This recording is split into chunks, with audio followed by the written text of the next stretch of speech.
Je vous propose la lecture dans Hébreux, chapitre 12, au début, verset 22. Mais vous vous êtes approchés de la montagne de Sion et de la cité du Dieu vivant, de la Jérusalem céleste, avec ses milliers d'anges. Vous vous êtes approchés de l'assemblée joyeuse des fils premiers-nés de Dieu, dont les noms sont écrits dans les cieux. Vous vous êtes approchés de Dieu, le juge de tous les hommes, et des esprits des hommes justes, rendus parfaits. Vous vous êtes approchés de Jésus, l'intermédiaire de l'alliance nouvelle, et de son sang répandu qui parle d'une manière plus favorable que celui d'Abel. Prenez donc garde. Ne refusez pas d'écouter celui qui vous parle. Ceux qui ont refusé d'écouter celui qui leur a donné sur la terre l'avertissement divin n'ont pas échappé à la punition. À bien plus forte raison, nous ne pourrons pas y échapper si nous nous détournons de celui qui nous parle du haut des cieux. Sa voix ébranla alors la terre, mais maintenant il nous a fait cette promesse. J'ébranlerai encore une fois non seulement la terre, mais aussi le ciel. Les mots encore une fois montrent que les choses créées seront ébranlées et disparaîtront afin que ce qui est inébranlable demeure. Soyons donc reconnaissants, puisque nous recevons un royaume inébranlable. Manifestons cette reconnaissance en servant Dieu d'une manière qui lui soit agréable, avec respect et crainte. En effet, notre Dieu est un feu qui détruit. Alors c'est une parole qui est adressée plus particulièrement au peuple juif, aux Hébreux, mais aujourd'hui, on pourrait se poser des questions. Notre Dieu est un feu qui détruit, un feu consumant, dévorant. Comment Dieu peut-il permettre le mal? Est-ce que Dieu peut détester, haïr ou se mettre en colère? Et alors très vite on a envie de répondre, oui évidemment, mais pas contre nous, pas contre moi, contre les autres peut-être. Alors juste quelques courtes réflexions pour commencer ce message. J'ai travaillé avec un collègue un collègue qui était catholique, très catholique, et qui parlait souvent du bon Dieu. Dieu est bon. Euh, il avait un globe à l'intérieur de son salon avec une relique. Il avait un oncle évêque, et il était persuadé que le diable, à la fin, serait sauvé, et qu'à la fin des temps, tous les êtres humains seraient sauvés. Et c'est vrai qu'on peut se poser des questions. Pourquoi la maladie? Et on est tous confrontés. Et alors, tout de suite, j'ai pensé à cette parole qui dit, mais c'est pour qu'ils te cherchent. Ils cherchent Dieu. On a beaucoup de mal à évoquer les catastrophes, tremblements de terre, inondations. On a prié avant. La sécheresse, les éruptions volcaniques et toutes les autres tragédies qui se passent sur cette terre. Et les guerres, aujourd'hui, euh, en Europe, les génocides, la folie des hommes. On peut penser, on a plein d'exemples, Hiroshima, Nagasaki. On pourrait citer les noms de plusieurs criminels tristement célèbres que notre planète a engendrés. Ou pire encore, évoquer toutes les excuses religieuses que l'homme a imaginées pour justifier ses crimes. Et l'homme a inventé les guerres de religion, les croisades, l'inquisition, le djihad. Alors pourquoi Dieu permet cela aujourd'hui encore? Pourquoi? Comment? Je suis en train de lire un livre écrit par un Israélite messianique, Arthur Katz, si quelqu'un connaît, assez droit dans ses écrits. Et ce livre s'intitule Holocauste. Où était Dieu? C'est tellement dur qu'à certains moments, je suis passé au chapitre suivant.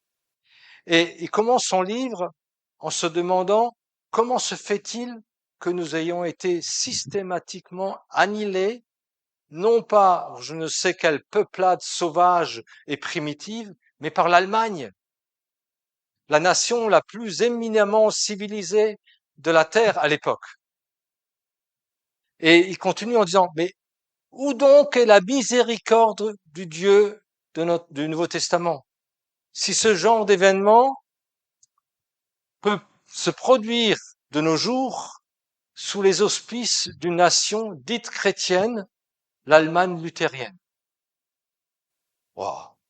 Et dans ce livre, il interpelle le peuple israélite. Donc, Arthur Katz, c'est un chrétien messianique. Vers où allons-nous? Vers quelque chose qu'on ne maîtrise pas. Nous sommes tous de passage, des étrangers, des voyageurs, en route vers notre éternité, vers notre maison céleste. Je pense toujours, quand je pense à ça, à Léo, ton papa.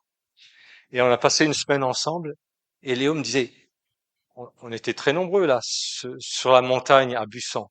Et il me disait à moi, Jean-Jacques, le Seigneur revient bientôt. Il revient à la fin de l'année. C'était il y a 5 ou 6 ans. Et à la fin de l'année, il est rentré à la maison. Et je me dis qu'on est chacun concerné par l'eschatologie. Parce que chaque fois, chacun à notre tour. Et il n'y a pas d'âge pour ça. Les premiers chrétiens aussi étaient attentifs à ça. Écoutez ce que Paul dit en 56 après Jésus-Christ.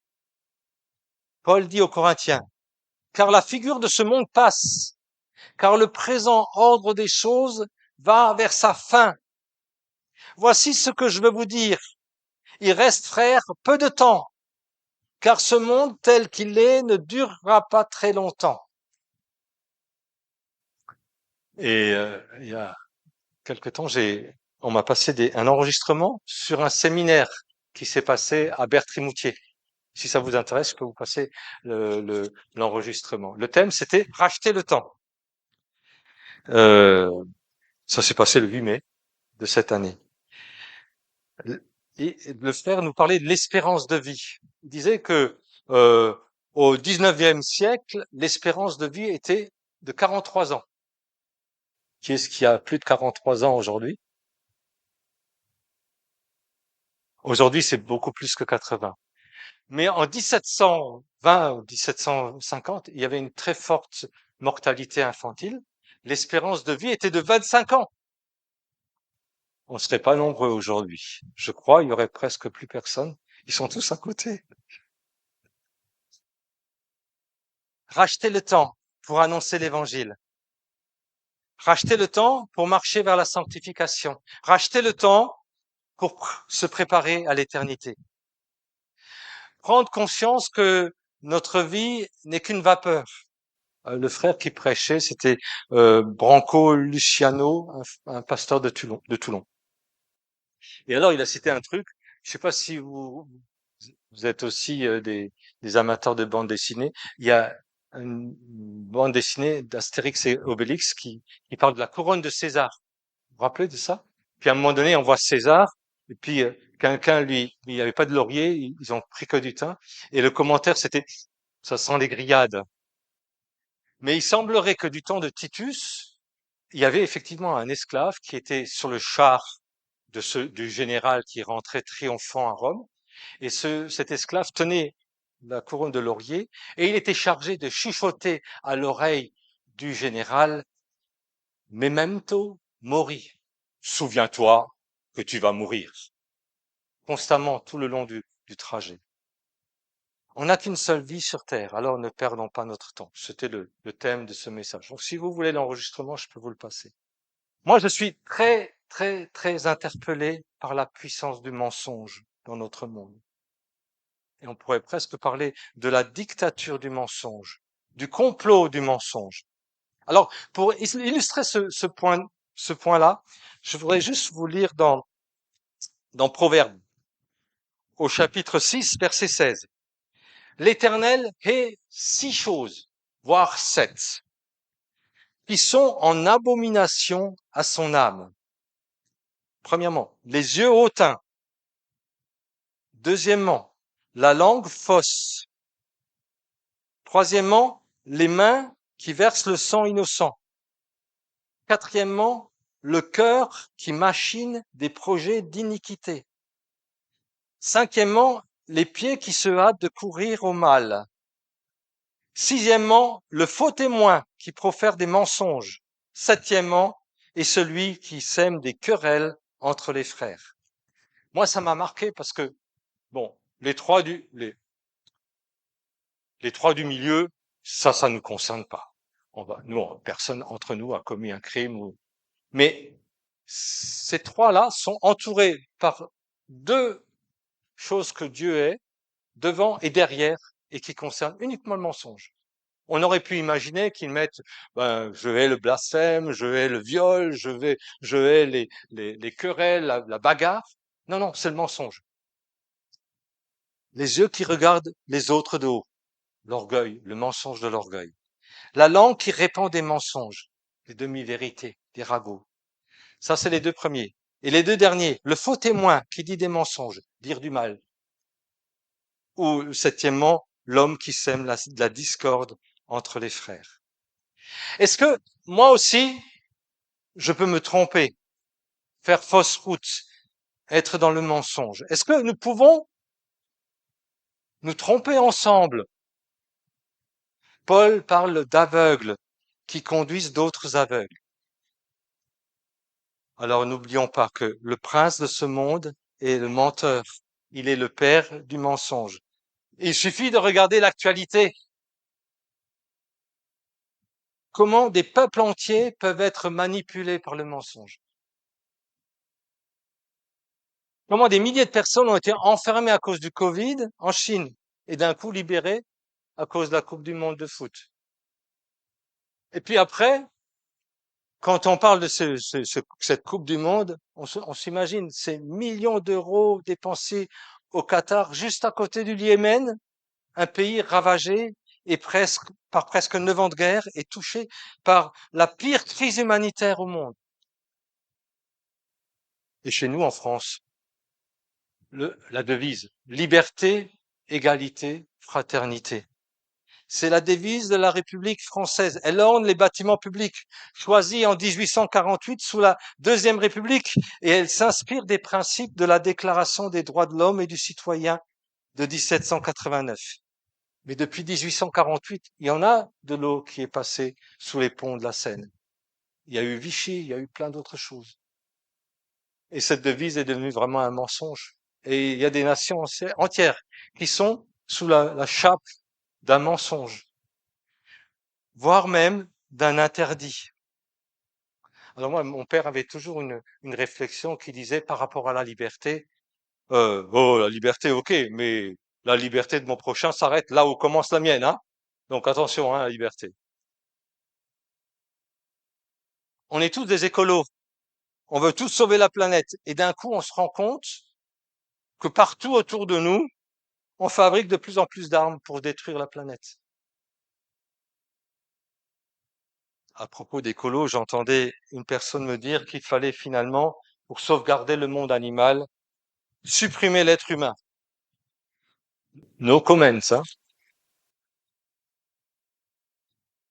Et on pourrait parler de la nourriture. J'ai un ami qui était en Crète. Il a dit, ces vergers, ces citronniers, remplis de citrons, et personne les cueille, et personne n'en fait rien. D'abord parce qu'il faut plein d'argent pour les transporter, et après il faut qu'ils aient les normes, et il faut pas qu'il y ait de boss, et il faut qu'ils soient. Et il disait, et ces citrons étaient tellement bons. Quand on imagine qu'on jette 35% de notre nourriture que nous fabriquons, et qu'à côté de ça, il y a des enfants qui meurent de faim. Quel mensonge aussi. Mais il y a aussi les contre-témoignages chrétiens, les disputes, les jugements. Aujourd'hui, l'Église orthodoxe de Russie contre l'Église de l'Occident. Hier, les évangélistes de Trump ou de M. Bolsonaro. Et on pourrait dresser une terrible liste de tout ce qu'on peut et qu'on ne veut pas dire ici. Pardon, Seigneur. Pardon, pardon, pardon, Seigneur. Pourquoi notre nature humaine choisit toujours plus facilement la mort que la vie? Je pense à ces jeunes qui parfois nous disent, moi je veux vivre ma vie, je fais ce qui me plaît, quitte à basculer dans l'alcool, la drogue ou le sexe. Je veux être libre. Et une liberté qui rend finalement l'homme esclave et il sombre dans l'addiction. Et pourtant, la seule bonne réponse, c'est celle de Jésus. Je suis la vérité, c'est pour la liberté que Christ nous a affranchis. Alors, qu'est-ce que je fais avec tout ça? Qu'est-ce que je fais avec cette parole? D'abord, première réflexion. Est-ce que ma vie peut impacter le monde autour de moi? Est-ce que ma petite vie à moi peut changer quelque chose à tout ça? Du fin fond de la vallée de la Bruche, moi, je suis intimement convaincu que oui. Au-delà de mon intelligence ou de mon niveau d'études, au-delà de ma généalogie ou de mon histoire, au-delà de mes capacités ou de mes moyens, ma vie, notre vie à chacun peut impacter ce monde positivement ou négativement.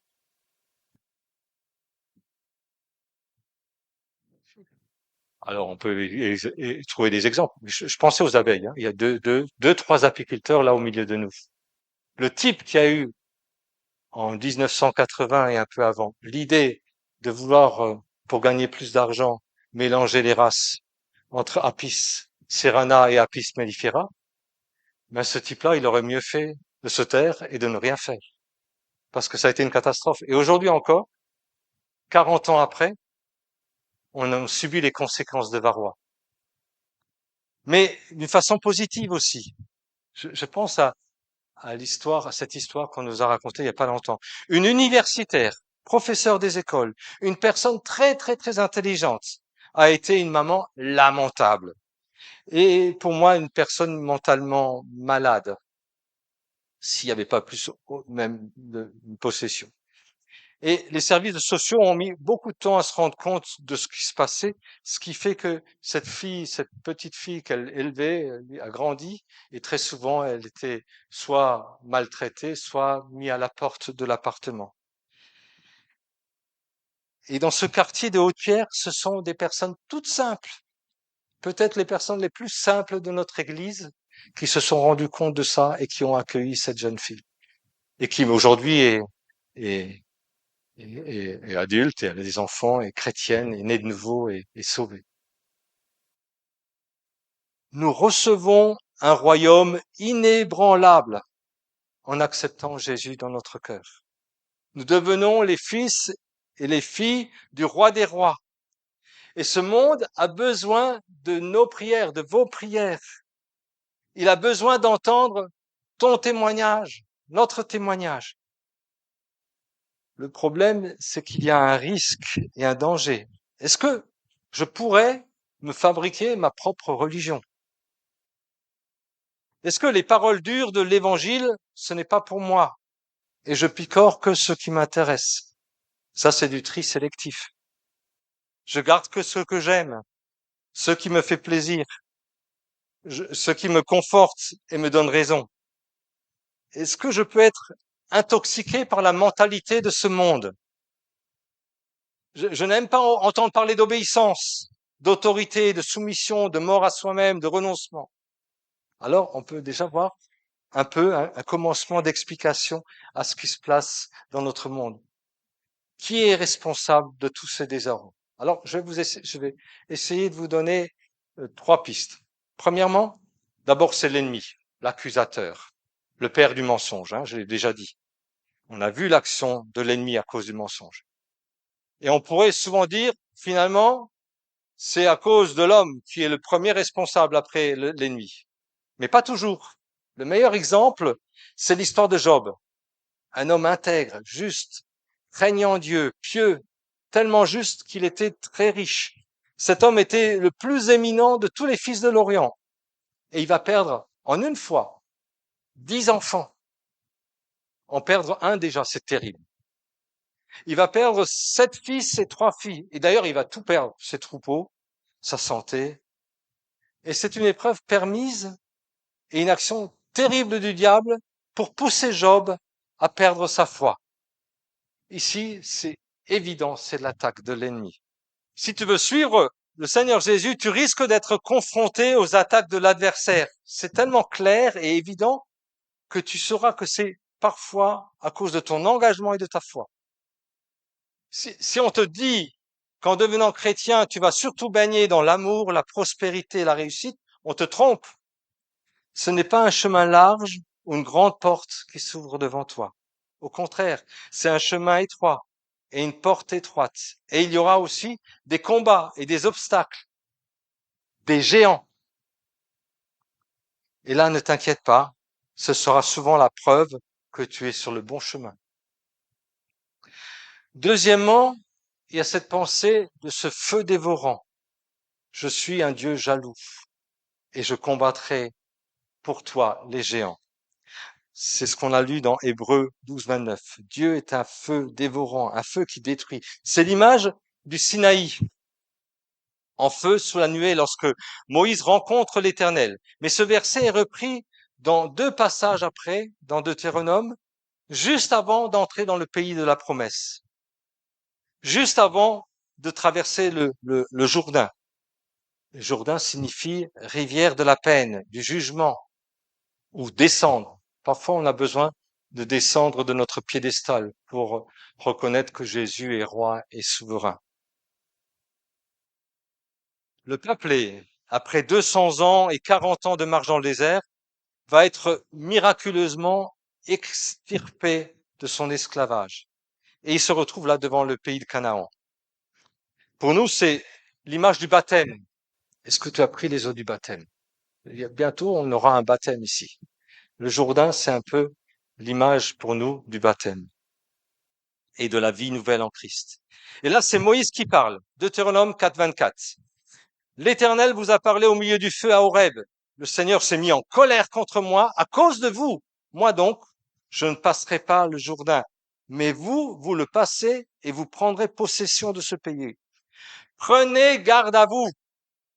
Et là, je rajoute avec mes mots, pas de fausse religion, pas d'idole. Ne vous laissez pas influencer par les religions de ce pays. Car le Seigneur, ton Dieu, est un feu dévorant. Il est un Dieu jaloux. Un peu plus loin, dans les mêmes circonstances, mais là, ça ressemble plus à une parole prophétique. Écoute Israël, tu vas aujourd'hui passer le Jourdain pour te rendre maître de nations plus grandes et plus puissantes que toi, de villes grandes et fortifiées jusqu'au ciel, d'un peuple grand et de haute taille, les enfants d'Anak. Ce sont les géants. Sache aujourd'hui que l'Éternel, ton Dieu, marchera lui-même devant toi comme un feu dévorant. C'est lui qui les détruira, qui les humiliera devant toi. Et tu les chasseras, tu les feras périr promptement, comme l'Éternel te l'a dit. Non, ce n'est pas à cause de ta justice et de ta droiture et de ton cœur que tu entres en possession de leur pays. C'est pour confirmer la parole que l'Éternel a jurée à tes pères. Cette image des géants, c'est aussi l'image des épreuves dans lesquelles chacun de nous peut être confronté. L'Éternel combattra pour vous. Et vous, gardez le silence. Troisièmement, une des causes aussi, c'est ma nature terrestre. Nous sommes tous coupables de péché. Et le danger dans nos églises, c'est une réflexion que j'ai entendue à un moment donné lors d'une rencontre du CNEF. On a tendance à être parfois des bisounours.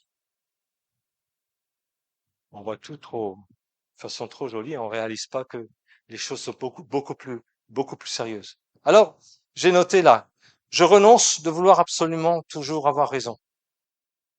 Je proclame, pour moi, que mon identité se définit d'abord par mon appartenance à Jésus-Christ. Je dois apprendre à renoncer à moi-même, à mourir à moi-même, pas seulement en parole.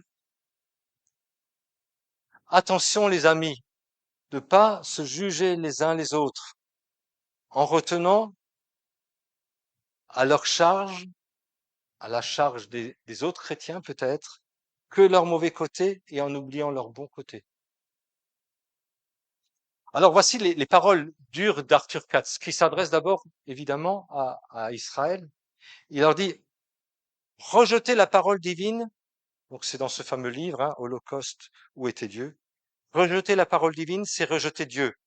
Dans ce cas, le Dieu que nous glorifions n'est pas le Dieu qui a parlé, mais un Dieu de notre imagination. Quelle tragédie! La fausseté de ce système nous fera mourir. Nous l'avons traité comme un Dieu à notre convenance, comme quelque objet religieux étiqueté Dieu, adapté à nos ambitions mondaines. Cette perception-là satisfait nos propres projets, mais reste parfaitement étrangère à ceux du Seigneur. Si notre relation avec Dieu est fondée sur des suppositions imaginaires, nous vivons dans l'inauthenticité, non seulement vis-à-vis de Dieu, mais vis-à-vis de tout. Alors, d'accord, j'ai compris que c'était clair pour Israël, mais ça peut aussi être clair pour nos églises chrétiennes. Et en résumé, il explique, et je vais le résumer avec mes mots, que l'étang de feu dans l'éternité est tellement terrible, que Dieu permet que nous passions parfois dans notre vie sur terre par des épreuves de feu, pour que nous revenions à lui, parfois pour que nous nous repentions, pour venir impérativement à la croix, parce que c'est une question de vie ou de mort. Ça, c'est un peu la conclusion de ce livre, mais c'est une conclusion qui vaut aussi pour nous aujourd'hui. Je pense à Fabien qui citait un livre des anabaptistes. Tout au début, au moment du réveil des anabaptistes, il parlait de 3 baptêmes. Le premier baptême, c'est le baptême d'eau. Ça, c'est évident. Il y a pas photo. On sait, il suffit de lire la parole. Mais il parlait aussi du baptême intérieur. Pour moi, le baptême intérieur, c'est le baptême du Saint-Esprit. Et le baptême du feu. Ça, c'était la persécution, parce qu'ils étaient persécutés. Je suis convaincu que tous les réveils, qu'ils soient méthodistes, pentecôtistes ou autres, ou salutistes, ils ont tous connu la même chose. Le défaut, c'est qu'après le réveil, il faut garder le feu sous la marmite. Donc ça, c'était les paroles dures d'Arthur Katz, mais la parole nous dit aussi qu'il n'y a pas un seul juste. L'apôtre Paul, dans sa lettre aux Romains, reprenant le psaume de David, écrira, il n'y a pas un homme juste, pas même un seul. Tous ont quitté le bon chemin, car tous ont péché et sont privés de la gloire de Dieu.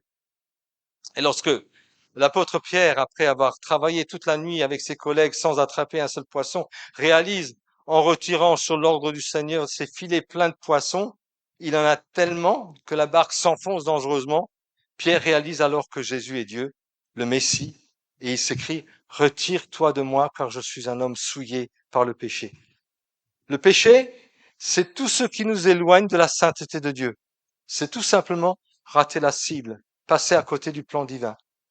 Jésus, répondant aux pharisiens qui ne supportaient pas de voir les disciples manger avec les gens de mauvaise réputation, leur dit, je ne suis pas venu appeler ceux qui s'estiment justes, mais ceux qui se savent pécheurs pour qu'ils changent de comportement. La parole nous dit aussi qu'il y a plus de joie dans le ciel pour un seul pécheur qui commence une vie nouvelle que pour 99 justes qui n'en ont pas besoin. Quelle grâce, quel cadeau extraordinaire de savoir que Jésus a tout accompli sur la croix pour que nous puissions obtenir le pardon de nos péchés.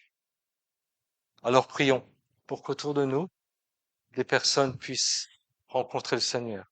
Prions pour que ceux qui ont été offensés par notre péché puissent aussi trouver la force en Christ pour nous pardonner et être guéris. Et je vais conclure juste par quelques versets qui m'ont interpellé. Là, je suis en train de lire la version de Annie Vallotton en français courant. Nous sommes appelés à vivre pour Dieu. 1 Corinthiens 1:2 ou 1 Corinthiens 1:30. Nous sommes amenés à vivre pour Dieu. Utilisez donc vos corps pour la gloire de Dieu. Et encore ce passage dans 2 Corinthiens. Car l'amour du Christ nous domine, nous qui avons la certitude qu'un seul est mort pour tous. Ce qui veut dire que tous ont part à sa mort. Il est mort pour tous, afin que ceux qui vivent ne vivent plus pour eux-mêmes, mais pour celui qui est mort et revenu à la vie pour eux. Ainsi, nous ne considérons plus personne d'un point de vue purement humain, même si autrefois nous avons considéré le Christ d'un point de vue purement humain. Maintenant, nous le considérons plus de cette manière. Dès que quelqu'un est uni au Christ, il est un être nouveau. Ce qui est ancien a disparu et ce qui est nouveau est là. Amen. Seigneur, merci parce que tu veux nous donner une nouvelle vie. Tu nous as déjà donné pour plusieurs une vie nouvelle. Seigneur, nous voulons pas louper le coche. Nous voulons être à l'écoute de ta parole. Nous voulons pas nous fabriquer notre propre religion, mais nous voulons être attachés à toi, vivre pour toi. Seigneur, parle à nos cœurs, à chacun. Nous voulons mettre en pratique ta parole. Nous voulons entrer dans ce que tu as prévu dans ta parole pour chacun de nous. Merci Seigneur pour ta présence dans nos vies. Merci parce que cette parole a changé ma vie et elle changera encore d'autres vies. Merci parce que tu entends nos prières. Merci parce que tu veux nous utiliser chacun, Seigneur. Tu veux, euh, tu nous as donné gratuitement et tu veux que nous puissions aussi manifester ce royaume inébranlable. Sois glorifié, Seigneur, au travers de ton Église, partout. Bénis les frères et sœurs. Bénis-nous chacun pour que nous puissions marcher à ta suite, Seigneur. Amen.